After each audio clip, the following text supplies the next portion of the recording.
Gospel Sound and Vision presents Benny and Road Safety. Story by Bernadette Norris, drawings by Jesse Weir, music by Brian Gartrey, titles by Len Gambling. Benny is a little lad, about 10 years or so, and even though not very bad, he isn't good, you know. A chunky British schoolboy with rosy cheeks complete. His hair is never tidy, his socks down by his feet. He doesn't cause the trouble or do things which are wrong. He simply happens to be there to help it all along. He's got such good intentions, it really seems so sad that all his finest efforts never make folk glad. Now, Benny has a dog called Asp. She's got this funny name because they say she's all spare parts. I know, it seems a shame. She's very loyal and faithful and patriotic too, and such a pal to Benny in all he tries to do. She isn't any breed of dog that you or I could spot. She's just a mixture of them all, so Asp is the name she's got. It's written on her collar, it's written on her dish, but since she cannot read a word, no other name she'd wish. One day young Benny crossed the road, but wasn't very careful. He didn't look before he crossed, and finished up all tearful. The trouble all began when Benny stepped into the gutter, for it was full of mud and stuff and made an awful splutter. Asp was not at all impressed, and sniffed it all with care. But then she leaned too far and slipped and quickly fell in there. Just then a great big lorry came right by. It looked so smashing, yet Asp and Benny in the road got an awful splashing. "I'm soaked," said Benny, dripping water. "I can hardly see." He groped towards the pavement while Asp followed miserably. They really looked a sorry couple sitting on the curb, all because they hadn't done the curb drill that they'd heard. They should have looked to right and left, obeyed the Green Cross code, for then they would have seen the lorry coming down the road. Just then the council cleaner came, washing the road near the pavement, and Benny got up just in time, or he'd have been even more wet. "Hey, this is dangerous," he said. "Let's cross this road now quickly." Again he stepped out in the road, but now it was all slippery. He skidded, spun round, slid along. A cyclist pedalled by, just caught his arm, and Benny then slipped over with a sigh. A bus was coming down the road, and Asp barked loud and clear to warn young Benny to get up before it hit him nearly. "My word, that was a narrow squeak," said Benny, rather breathless. "I'll really have to watch next time. I have been rather reckless." "Come on, old pal," he said to Asp, and held her by the collar. "We'll run across now. Off we go." But Asp began to holler. Benny had her up so high, her paws were off the ground. No wonder she was barking and making such a sound.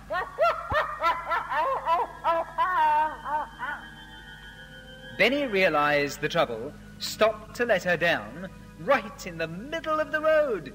Oh dear, he was a clown. "Look out! Get over! Out the way!" Benny heard the noise, as people shouted at him, the craziest of boys. Someone picked up Asp and then caught Benny by the hand and took them both across the road. "Now, just you understand, you nearly caused an accident. Don't you know the rules? The only ones who stop in roads are idiots and fools. Roads you must cross quickly. You cannot hang around, or else you'll soon be buried 6 feet underground. Look around you as you cross and listen all the time. Walk quickly, but don't have a rush, and that will be just fine." Benny did the shopping and started home again. "I'll have to be more careful when I cross the road, that's plain." But alas, he only gave a quick glance right and left, and then, without a moment's pause, off the curb he stepped. "Look out! Look out!" somebody called, and Asp let out a yelp. Ben looked and saw the bus nearby. "Oh, dear me, help!" A policeman pulled him from the road. "Now, what's your little game? You're like a walking accident. I'd better take your name. But poor old Benny looked so sad. The policeman was more gentle. You've got a good dog there, my lad, but you're a little mental. You must look where you're going. You've got to show great care. For if I hadn't pulled you, you wouldn't now be here. A little further down the road, you'll find a traffic island. It's right there in the middle, and so the road's divided. Take your time, look carefully, and cross into the center. Then start all over once again, and cross the way you're meant to. The policeman smiled at both of them. He really had been nice. So Ben and Asp set off again, determined to do right. A car was coming down the road. Ben waited till it passed, and then he stepped off from the curb. But Asp stayed on the grass. Hey, come along. Don't sit there. We're supposed to cross the road. The policeman told us what to do. Come on, I'll drop this load. I just can't stand here waiting. Get up and walk this way. But Asp still sat there firmly, as if she'd got all day.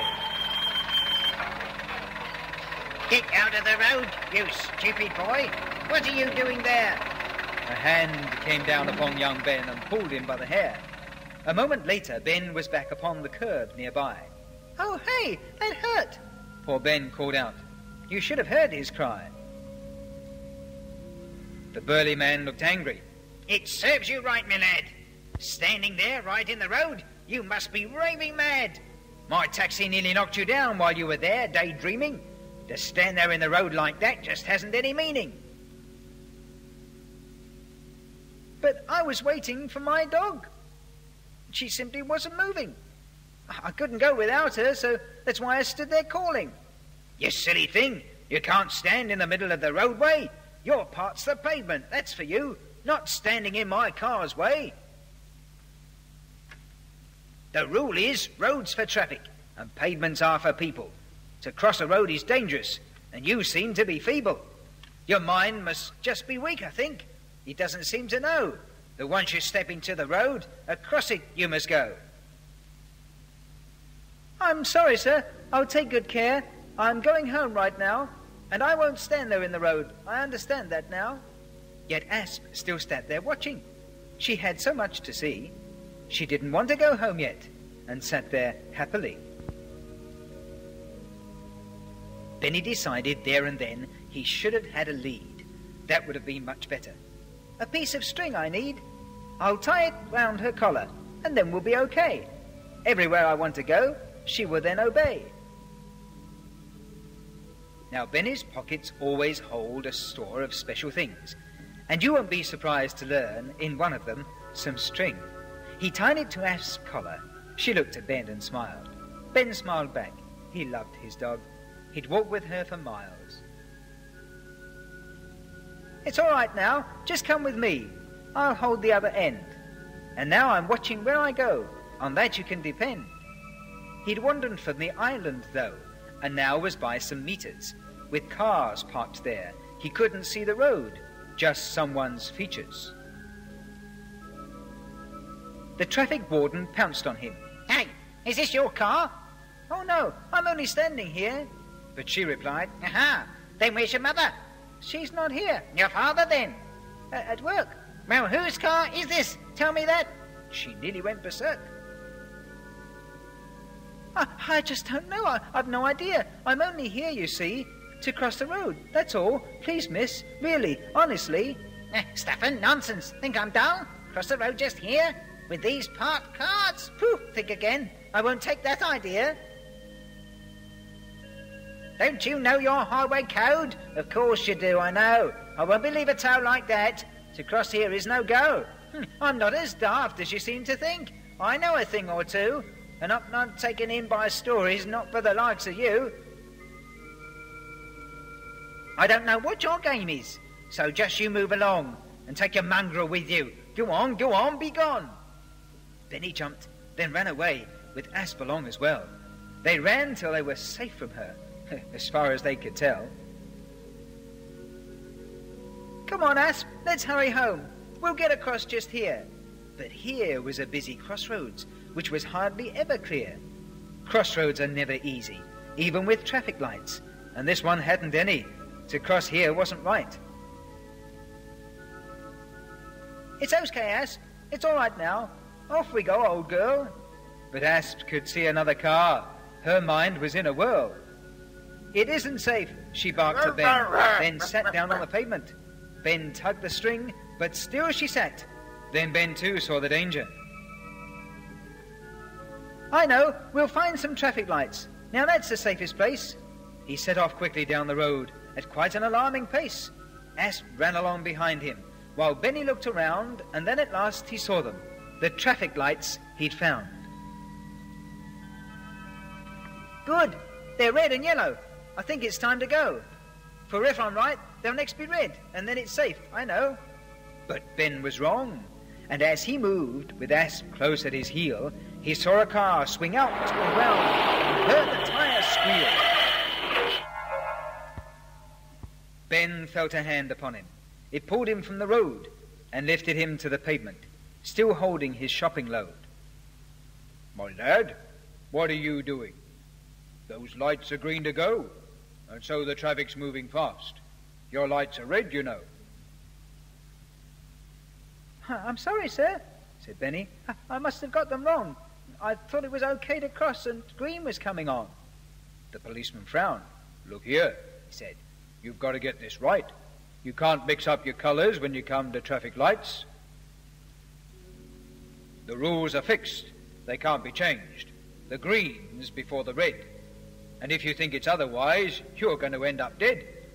I'll take you home myself, my lad, and this here dog of yourn. Then I'll make sure you know the rules afore I get you home.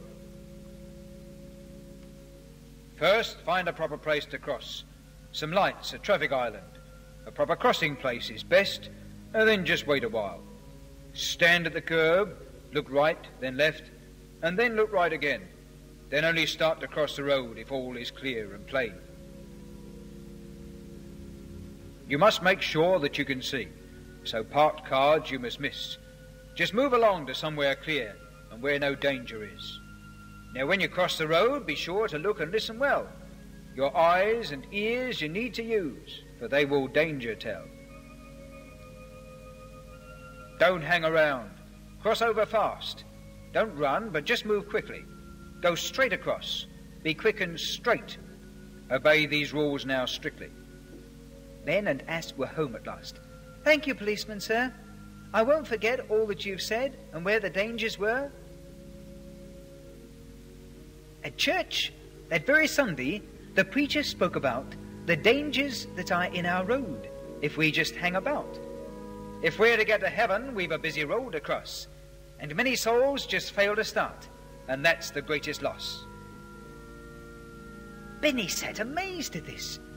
"That's sounding just like me." The preacher then continued, "It's very plain to see. The God has set some rules in force which we must just obey. And if we don't, then there's no hope for us in any way. Life is like that busy road with lots of traffic moving. We have got to get across, and then God's love we're proving. The lights turn red and stop the flow. I think of Jesus' blood, for when he died upon the cross, he showed us his great love. He stopped the flow of sin, you see, and it is safe to cross. But if we just stand on the curb, then that will be our loss. We'll never reach the other side unless we make a move. We'll only stand there looking, and that is just no good. Policemen help us on our way, and preachers do the same, and teachers in your Sunday school help you in Jesus' name. The devil's out to knock us down, to keep us from God's side, but churches are like traffic islands where the road is wide. It's halfway over, don't you see? It helps us on our way. To meet with other Christians helps us follow God each day. And finally, the highway code. Well, God has got his book. The Bible gives you his laws each day. Just have a look. When you press the button, the traffic lights to change, that is just like praying. It really isn't strange, for God has got all power to give you all you need. And when you pray, then he will act. Just pray, and then believe. Come on then, make the crossing. Cross over on Jesus' side. Remember how he loves you. He loves so much, he died. And then he rose up from the dead. He'll cleanse away your sin, and you will be a Christian when you will ask him in. For Jesus is alive today. That's why he can forgive. So if you'll come on Jesus' side, then in your life he'll live. If you will ask him in, he'll come into your life to stay. Just ask him now, for that's a prayer he'll answer right away. And when the Lord has saved you, and all your sins have gone, go out and tell somebody, for if you don't, it's wrong. You must say you're a Christian. Then Jesus will make known that you've crossed over to his side, and heaven will be your home.